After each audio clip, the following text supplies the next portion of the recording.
The Middle Ages, an age often idealized or demonized, concealed surprisingly complex social realities. Among them, brothels represent a fascinating and often misunderstood chapter in urban history. They were not simple places of vice, but institutions deeply rooted in the social fabric. In the meantime, subscribe to the Story of Isuta channel if you are passionate about these videos, and leave a like. Now let's start. In medieval Europe, in the days of cathedrals, knights and guilds, there existed one of the oldest professions: prostitution. Brothels were on the fringes of devout society, yet they were an integral part of it. Although the Church officially condemned fornication as a grave sin, many religious and civil leaders considered brothels a necessary evil, useful for preventing worse sins. In medieval cities, next to the church towers, brothels operated secretly, places where one could buy love, as sexual services were euphemistically called. In this video, you will discover what a medieval brothel looked like, seen from the inside and the outside, who frequented it and who worked there. We will tell the story of the strict rules imposed on the so-called priestesses of love, the reason why the city councils considered them indispensable, and how, paradoxically, the church also contributed to their functioning. We'll also look at why attempts to ban prostitution often failed, and what all this tells us about attitudes toward the world's oldest profession, even today. Brace yourselves. We're about to open the closed doors of a medieval brothel and reveal its secrets. At the outset, it is essential to understand how prostitution was viewed in the Middle Ages. The official rhetoric was severe. The church preached abstinence, and prostitutes were publicly ridiculed. Sex outside of marriage or without procreative purposes was considered a mortal sin according to canon law. However, human reality imposed a certain pragmatism. Many clergy and civil officials tolerated prostitutes, believing that it was better to contain vice rather than allow it to manifest itself in more dangerous forms. Texts of the time emphasize how their presence served to protect honest women from rape and seduction. The Grand Council of Venice, in 1358, stated that love sold is absolutely necessary for the world, a surprising statement which shows how prostitution was rooted even in very religious cities. Even the theologian St. Thomas Aquinas compared brothels to cesspools in palaces. If you eliminate them, the entire building, that is, society, is filled with the stench of sin. In essence, evil was tolerated in order to purify the rest. Civil authorities also saw an economic advantage in brothels. Taxing prostitutes and their clients became a source of income. Municipal records show that women paid to practice lawfully, and a portion of the profits went to city officials. Tolerating brothels was a way to maintain order and, at the same time, make money.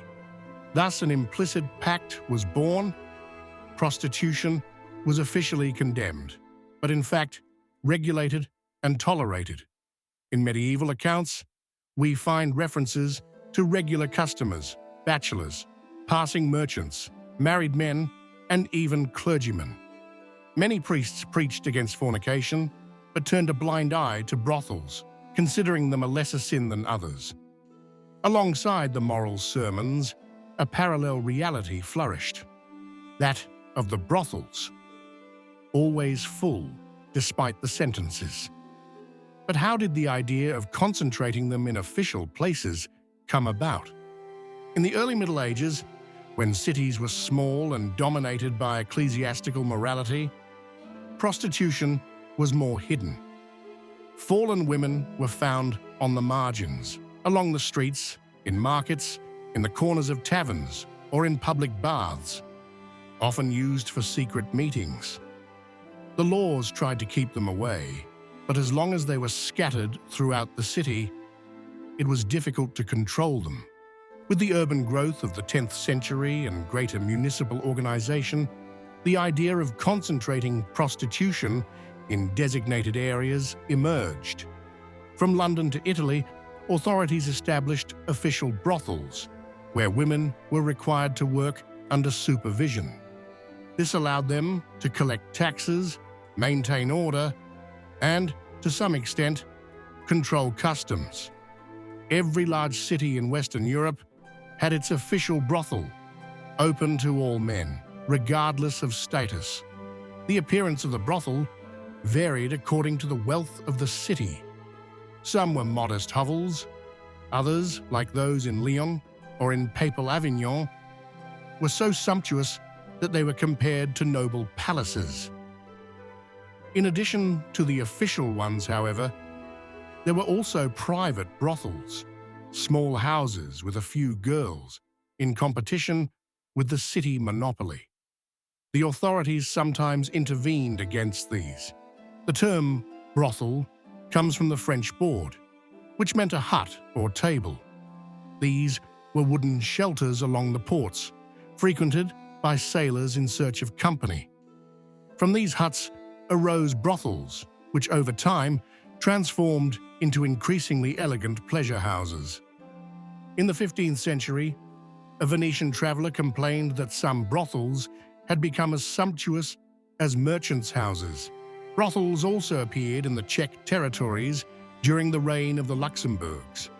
Prague, a bustling metropolis, had its own vice district, near the walls, lit up at night by lanterns and the calls of girls. The preacher Jan Milig from Kroměříž tells of a notorious brothel called Venice, which he himself transformed into a religious refuge. The fact that this place existed openly indicates the tolerance of the city council. Prostitution was also present in England. In London in the 13th century, the Southwark district was home to 18 licensed brothels, curiously under the management of the Bishop of Winchester. It is said that the profits were used to build churches. The so-called OK Winchester, London prostitutes, operated there with the tacit consent of the church. In the late 13th and early 14th centuries, organized prostitution boomed.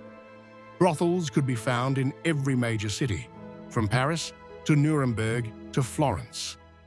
The authorities regulated the sex trade in such detail that one neighborhood often did not suffice. In London in 1240, an additional red zone was created in Farrington to cope with demand. City life had adapted to the existence of brothels. But now, we will do what a medieval moralist would have disapproved of. We will open the doors of a brothel and explore its interior. Women who worked as prostitutes in the Middle Ages were not allowed to wear jewelry, pearls, fine fabrics, or expensive furs, as respectable women were allowed to do. In France, for example, a law explicitly forbade them from wearing gold, silver, ruffled sleeves, pearls, or squirrel fur, a particularly valuable material. Nothing that could appear luxurious. However, as often happens, many successful courtesans circumvented these prohibitions and loved to flaunt their style. In Paris and Avignon, some of them were known to even go to church in flamboyant clothes and decorated books to show off their status and the powerful lovers they had. However, one cannot generalize. Not all women in this profession lived the same way. There were different categories of prostitutes. The so-called public women, for example, lived and worked permanently in the city brothels. Others, however, practiced the profession only occasionally or in secret. For many women in medieval cities, prostitution was not their main occupation, but rather an extra source of income. Some innkeepers, tavern keepers, or landladies occasionally offered sexual services to lonely travelers. Even the wives or widows of artisans tried to cope with difficult times in this way, without considering themselves prostitutes in the full sense of the term. There are even documents attesting how some women, with their accumulated earnings, managed to buy a house, run a brothel for a certain period, and then, once they had saved enough or reached a certain age, stop and live by renting out the property. Going from working prostitute to renting house mistress was possible for some clever and determined women, but these cases remain exceptions. Most women employed in this sector ended up in poverty, sickness, or premature death. The risks of the profession were many: violence, abuse by brutal clients, or unscrupulous exploiters. Court testimonies are scarce because often their complaints were not even taken into consideration. An exceptional case comes to us from Nördlingen in southern Germany in 1471. The city court examined the accusations made against a brothel manager, Linnart Friemert, and his companion Barbara. The prostitutes who worked for them accused them of physical violence, to force them to work even when they were sick or during their menstrual cycle, and to secretly administer abortive drinks in case of pregnancy. Furthermore, they received no salary, only an ever-increasing debt for food and lodging. Thus, no one could afford to escape. Surprisingly, in this case, the authorities intervened, punishing those responsible. But as historians note, this was an exception. In most cases, such abuses remained hidden behind the closed doors of brothels. Another ever-present danger was disease. Although syphilis was not yet widespread in the Middle Ages, it would only appear at the end of the 15th century, sexually transmitted infections, such as gonorrhea or certain skin rashes, were common. London chronicles report cases of gonorrhea, even in brothels controlled by the church. Sick women were treated at the manager's expense, with herbal remedies or aggressive substances, often ineffective. However, they were then fired, probably to avoid infecting others. With the arrival of syphilis, fear of contagion increased enormously, and campaigns against prostitution intensified. In various parts of Europe, rulers and moralists attempted to ban it completely. One of the first large-scale attempts occurred in France in 1254, at the behest of King Louis IX, known as the Saint. The king ordered the expulsion of all courtesans from the cities and the confiscation of their property. At first, the measure seemed to work. Many brothels were formally closed. However, after only 2 years, the king had to ask for the edict to be applied again, a sign that local officials were not enforcing it. Some found convenient solutions. In Dijon, for example, the city council declared that it had expelled the prostitutes, but in reality, it limited itself to assigning them 2 peripheral streets. In the end, Louis IX had to be content that at least near the Cathedral of Notre Dame, the unworthy women had disappeared from sight. But elsewhere they continued to work as before. After his death, the decree fell into oblivion and the brothels began to prosper again. 2 centuries later, a new attempt came from Hussite Bohemia. The religious reform movement, very strict from a moral point of view, considered prostitution unacceptable. In Tabor and other Hussite strongholds, brothels were officially closed. Even in Prague, for a time, it seemed that prostitution had truly disappeared. The traveler and humanist Bohuslav Hasištejnský from Lobkovich noted with surprise that there was no public brothel in the Bohemian capital, a very rare occurrence for Europe at that time. It seemed that the Hussites had succeeded where Louis the Saint had failed. But the reality, as always, was more complex. Prostitution had not disappeared. It had simply moved into the shadows, into rented houses, inns, or out into the streets after dark.